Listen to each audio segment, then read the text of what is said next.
इन ethics हमने पढ़ा कि all those acts, behaviours, practices which are right with the perspective of society, profession or organization are actually constitute ethics. It means in ethics there is a societal perspective, there is a perspective of an organization, and there is a perspective of a profession. But as far as morality is concerned, morality is based upon personal perception.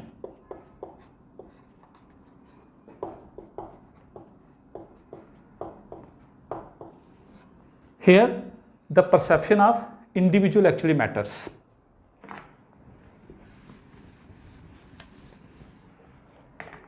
It means morality is individual specific.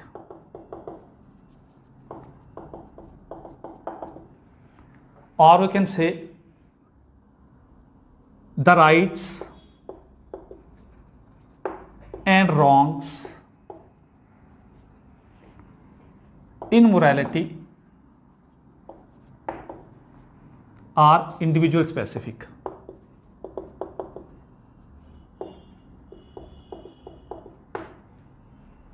Now what is right for me may be wrong for another person. Now suppose consumption of non-vegetarian food is right for me. It means consumption of non-vegetarian food is moral for me, but the consumption of non-vegetarian food may be wrong for another person, and for that person the consumption of non-vegetarian food is actually an immoral act. Now when we talk about this morality, the word morality actually derived from a Latin term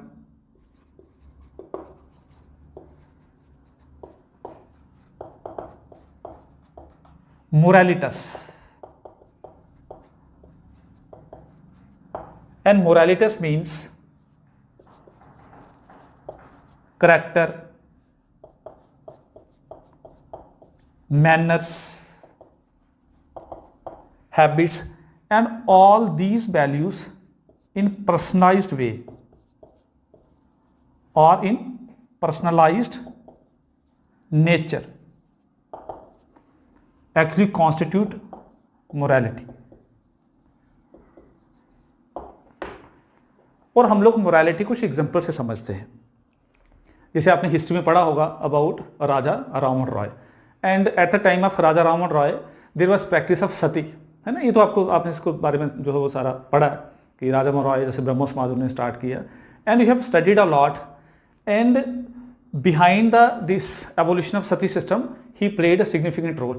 At that time sati system was prevalent in the society. It means society कोई ऐसा pressure नहीं था कि सती system जो है वो खत्म होना चाहिए, but as far as Raja Rammohan Roy is concerned as an individual, वो उनको लगा कि this practice is actually a wrong practice, it's not right practice. That's why he launched a protest against this practice. और फिर आपको पता है कि due to his efforts in 1829 this practice was abolished by Lord William Bentinck, and there are so many other examples also. हम राजा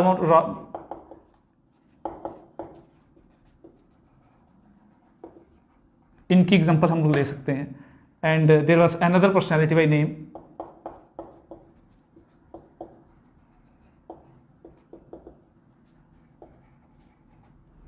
Ishwar Chandra Vidyasagar. And Ishwar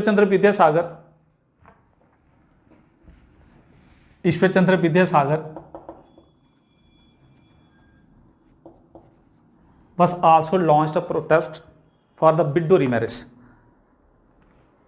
because at that time widows were not allowed to remarry.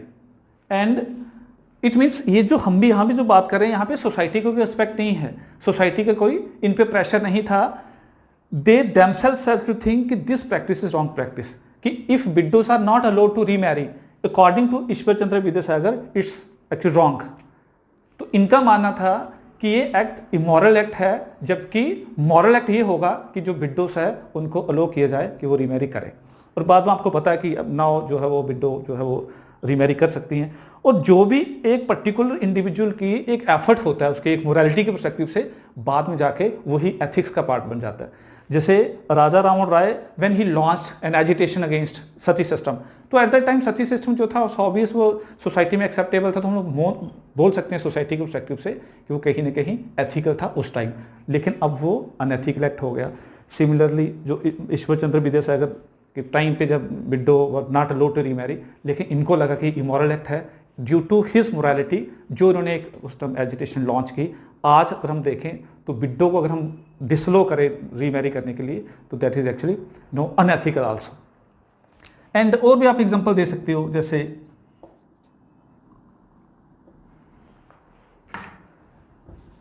The example of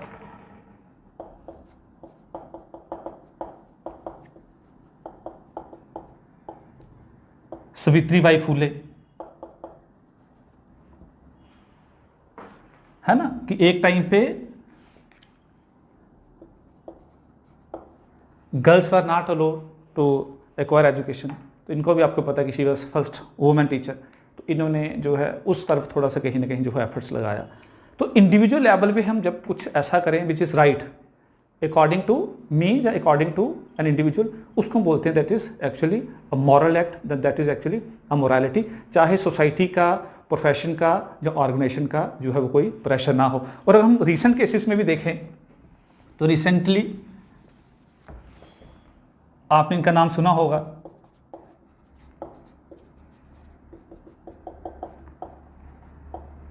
विजवाड़ा Wilson. Bezwada Wilson doing a lot in the emancipation of manual scavengers,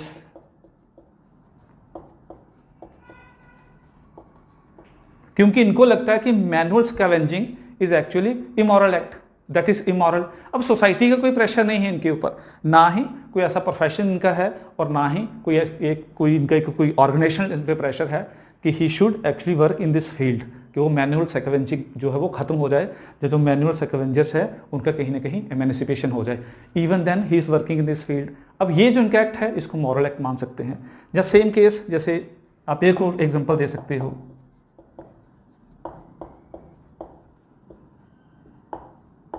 of mister Kailash Satyarthi. तो Kailash Satyarthi is actually working for the emancipation of child labourers, कि इनका मानना है कि child labour जो है वो नहीं होनी चाहिए, और आपको ये भी पता है कि इनको जो है वो नोबेल प्राइज भी मिला इस वाले फील्ड में। तो act of all these individuals although without the pressure of society, without any external pressure, इनको इंटरनली ये फील हुआ कि ये जो एक्ट्स हैं these are actually wrong acts.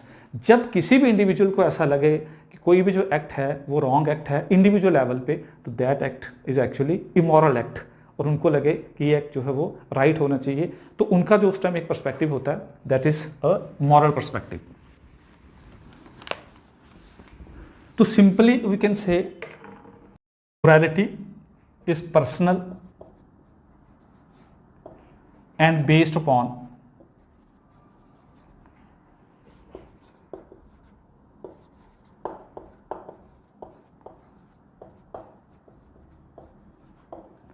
conscience of a person, means ethics actually based upon society, based upon profession, based upon organization.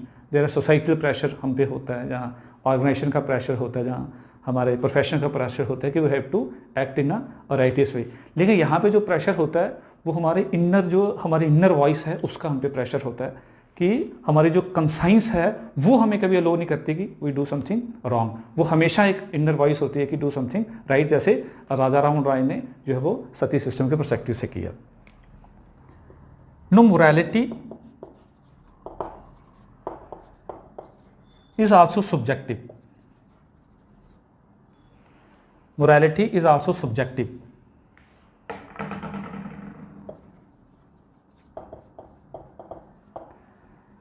Hair subjective means, जैसे मैंने पहले आपको एग्जांपल दी कि एक पर्टिकुलर एक्ट एक पर्टिकुलर पर्सन के लिए राइट हो सकता है और वही एक्ट किसी दूसरे पर्सन के लिए रॉन्ग हो सकता है। जिसके लिए वो राइट होगा उसके लिए वो मॉरल एक्ट होगा, और जिसके लिए वो रॉन्ग होगा उसके लिए वो इमोरल एक्ट होगा। जैसे हमने एग्जांपल देखी, नॉन वेजिटेरियन फूड कौन खाता है कौन नहीं खाता है वो डिपेंड करता है कि कौन उसको राइट मानता है और कौन उसको रॉन्ग मानता है। जो कंजप्शन ऑफ वेजिटेरियन फूड को राइट मानता है उसके लिए मॉरल एक्ट होगा, और जो उसको रॉन्ग मानता है उसके लिए वो कहीं ना कहीं इमोरल एक्ट होगा। दैट्स वाई जो मोरालिटी होती है, morality is actually subjective, it's not objective. लेकिन अगर हम एथिक्स की बात करें तो एक पर्टिकुलर सोसाइटी या एक पर्टिकुलर प्रोफेशन या एक पर्टिकुलर ऑर्गेनाइजेशन के पर्सपेक्टिव से जो एथिक्स होता है वो ऑब्जेक्टिविटी उसमें होती है, क्योंकि जितने भी मेंबर्स एक सोसाइटी के होंगे, जितने भी एम्प्लॉइज़ एक ऑर्गेनाइजेशन के होंगे, या जितने भी लोग एक प्रोफेशन से एसोसिएटेड होंगे, उन सब रूल्स एंड रेगुलेशंस को जो है वो फॉलो करना पड़ता है। इसलिए पर्टिकुलर सोसाइटी के पर्सपेक्टिव से, या पर्टिकुलर प्रोफेशन के पर्सपेक्टिव से, या पर्टिकुलर जो है वो ऑर्गेनाइजेशन के पर्सपेक्टिव से जो एथिक्स होता है उसमें ऑब्जेक्टिविटी होती है। But as far as morality is concern, morality कहीं ना कहीं जो है वो सब्जेक्टिव होती है। और हम थोड़ा सा डिटेल में देखेंगे जब हम मोरालिटी और एथिक्स में डिफ्रेंशिएशन करेंगे, और थोड़ा सा और हम लोग डिटेल में चले जाएंगे। और बड़ी बार ऐसा होता है, अगर हम प्रोफेशनली भी देखें, कि जैसे एक लॉयर है फॉर एग्जांपल, ठीक, तो lawyer has to defend criminal, hard core कोई क्रिमिनल है, लेकिन अगर इनर उसकी जो वॉइस है वो बोलती है कि नहीं नहीं this particular criminal should be punish, इसका मैंने वो तब मॉरली राइट होता है, लेकिन एथिकली जो है वो रॉन्ग होता है, क्योंकि उसके प्रोफेशन की कोई डिमांड नहीं है। प्रोफेशन की यही डिमांड है कि that lawyer should actually defend the criminal, जो उनका क्लाइंट होता है। तो वहाँ पे अगर वो वैसा करे तो वो एथिकली जो है वो राइट हो जाता है, लेकिन मॉरली जो है वो कहीं ना कहीं रॉन्ग हो जाता है। ये हम लोग एग्जाम्पल साइड करेंगे जब हम लोग डिफ्रेंशिएशन करेंगे एथिक्स और जो है वो मोरालिटी के बीच में। तो I think now you are able to understand this thing कि व्हाट इज मोरालिटी। तो मोरालिटी एक्चुअली एक तो सब्जेक्टिव होता है, मोरालिटी में राइट्स एंड रॉन्ग्स जो होंगे वो इंडिविजुअल स्पेसिफिक होते हैं, ठीक, कि वहाँ पे एक इंडिविजुअल एक चीज़ को राइट मानता है, दूसरा इंडिविजुअल दूसरी चीज़ को राइट मानता है। लेकिन यहाँ पे जब हम राइट और रॉन्ग की बात करें, ये राइट एंड रॉन्ग वही हैं जिसमें कोई सोसाइटी की बाइंडिंग नहीं है। अब ऐसा नहीं हो सकता कि जैसे मैं ये बोलूँ कि नहीं नहीं मुझे ये लगता है कि करप्शन करना सही है मेरे अकॉर्डिंगली, तो करप्शन जो है वो मॉरल हो जाएगा, वैसा नहीं है, क्योंकि करप्शन इटसेल्फ अनएथिकल भी है और वो इमोरल एक्ट भी है। जहाँ किसी को ये लगे कि I can inflict injury to so and so person, क्योंकि मुझे लगता है कि मेरे हिसाब से सही है, लेकिन दैट इज ऑल्सो रॉन्ग। तो जब हम लोग यहाँ पे भी राइट एंड रॉन्ग के पर्सपेक्टिव से बात करें तो ये सारे के सारे वो वाले एक्ट्स होंगे जिसपे सोसाइटी कोई जो है वो बाइंडिंग नहीं होगी, कि यहाँ पे ऐसा नहीं कि कुछ भी हमें जो सही लग रहा है हम लोग जो है वो उसको करें। जैसे किसी के राइट्स को हम लोग वायलेट कर दें, हमें बोले नहीं नहीं हमें लगता है कि नहीं अगर मैं उनका राइट को वायलेट कर रहा हूँ तो वो मुझे लग रहा है कि सही है इसलिए मैं मॉरल हो गया। Those are actually immoral acts.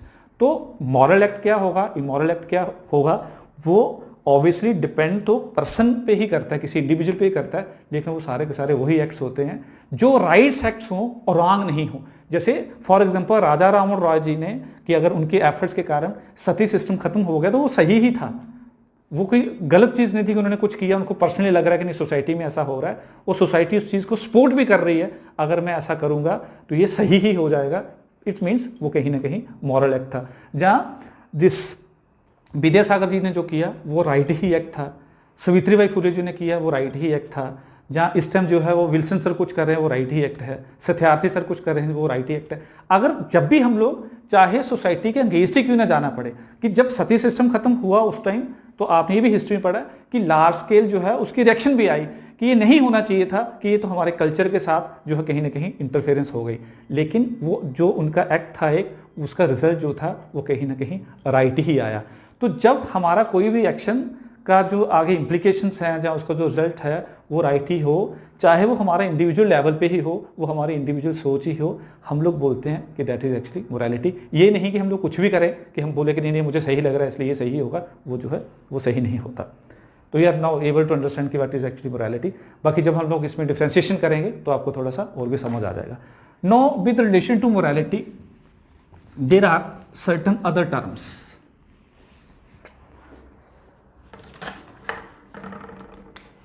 There are certain other terms like unmoral,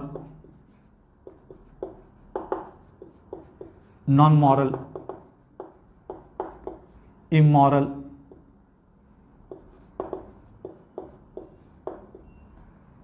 and amoral.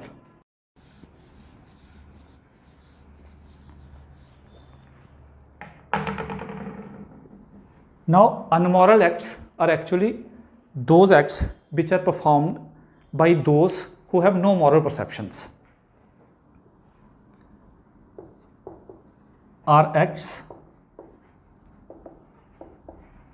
which are performed by those who have no moral perception.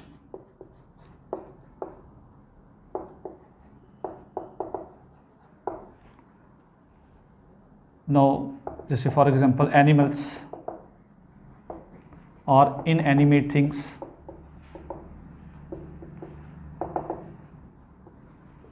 means they are not able to differentiate between कि what is right and what is wrong, कि not able to classify what is right and what is wrong. अब किसी animal को तो पता नहीं कि सही क्या है गलत क्या है, और ना ही किसी स्टोन को पता है कि जो है वो सही क्या है और गलत क्या है, कि what is right and what is wrong.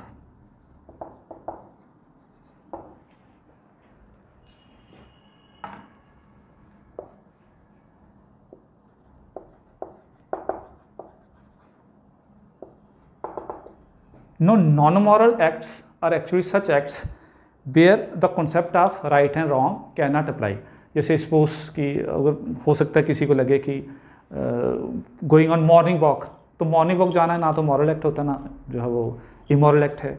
जहाँ bearing a dress of a particular colour, ठीक, तो वो ना तो इमोरल होगा ना ही मॉरल होगा. तो वो सारे के सारे एक्ट्स जिसमें राइट्स एंड रॉन्ग के जो कॉन्सेप्ट्स हैं वो अप्लाई नहीं होते. कि non moral acts are such acts where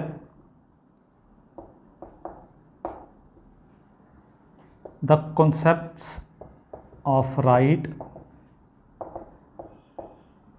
and wrong can't apply. जैसे for example going on a morning walk, ठीक, ये ना तो इमोरल होगा ना मॉरल होगा. जहाँ बेयरिंग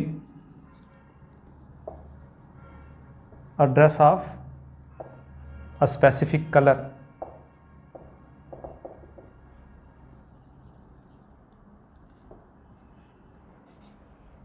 और नेक्स्ट अगर हम बात करें इमोरल, तो इमोरल ऑब्वियसली कि ब्रेकिंग अ रूल, जहाँ done by those who are able to differentiate between right and wrong and even then they deliberately do so, तो वो हमारा जो है वो इमोरल एक्ट होता है. तो immoral means opposite to moral.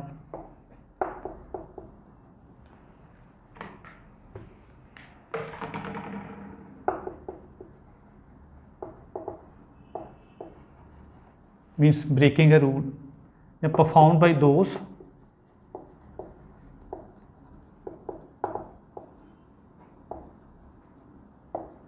who can distinguish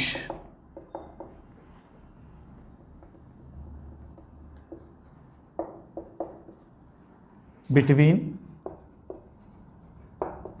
what is right and what is wrong,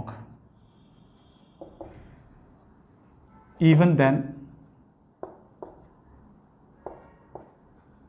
do something wrong deliberately. जैसे स्टीलिंग, तब जो स्टील करता है उसको पता है कि रॉन्ग है, लेकिन इवन देन वो जो है उस एक्टिविटी में इन्वॉल्व रहता है, तो वैसी वाली एक्टिविटी को हम बोलते हैं इमोरल एक्ट. और सिमिलर एक्ट होता है नेक्स्ट इमोरल. तो immoral act such act where there is no concern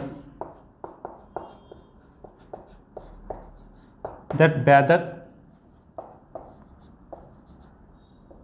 an act, जहाँ whether the behavior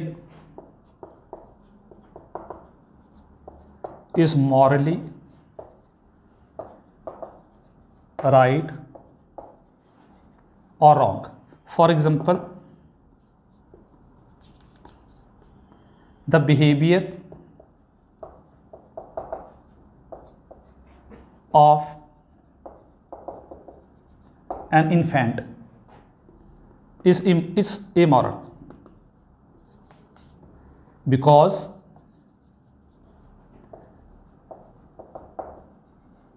an infant is unaware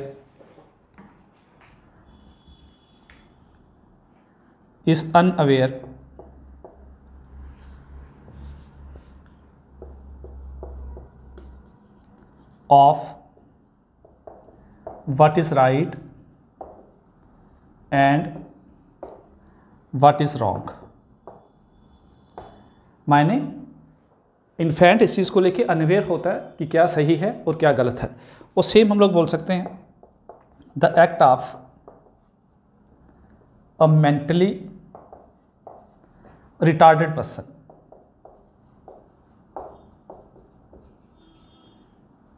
is also amoral।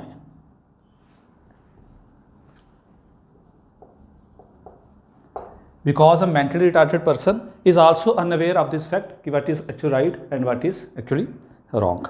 ये कुछ हमारे छोटे छोटे से कॉन्सेप्ट्स है which are related to morality. तो आपको इतना ही जो है वो माइंड में रखना है कि अनमोरल एक्ट्स उनके साथ रिलेटेड होते हैं who are incapable of considering what is right and what is wrong, like animals या non-living things। And as far as immoral acts are concerned, immoral acts are related to those who are well aware of this fact कि what is right, what is wrong, even then they do something wrong deliberately। फिर हमने जैसे बात की non moral, और non moral वो वाले act यहाँ पे राइट एंड रॉन्ग का कोई कंसर्न नहीं होता। जैसे मैंने एग्जांपल दी थी कि going on a morning walk या wearing shirt of a particular colour, तो उसका हमारा कोई मोरालिटी या इमोरालिटी से कोई कंसर्न नहीं है। और ए मॉरल की हमने यहाँ पे बात कर ली कि ए मॉरल एक्ट वो एक्ट होते हैं जहाँ ए मॉरल हम उस कैटेगरी को बोलते हैं जो अनअवेयर होती है इस चीज़ को लेके कि क्या सही है या क्या गलत है। ठीक, ये हमारा यहीं तक ही है। मोरालिटी को और थोड़ा सा डेप्थ में हम लोग समझेंगे when will discuss difference between ethics and morality. जब हम इनमें डिफरेंस की बात करेंगे तो थोड़ा सा एथिक्स और मोरालिटी जो है आपको और समझ आ जाएगा। इसको हम यहीं तक रखते हैं। और अगर आपने हमारे चैनल को अभी तक सब्सक्राइब नहीं किया तो प्लीज़ इसको सब्सक्राइब कीजिए और ज़्यादा से ज़्यादा शेयर कीजिए। Okay then, thank you.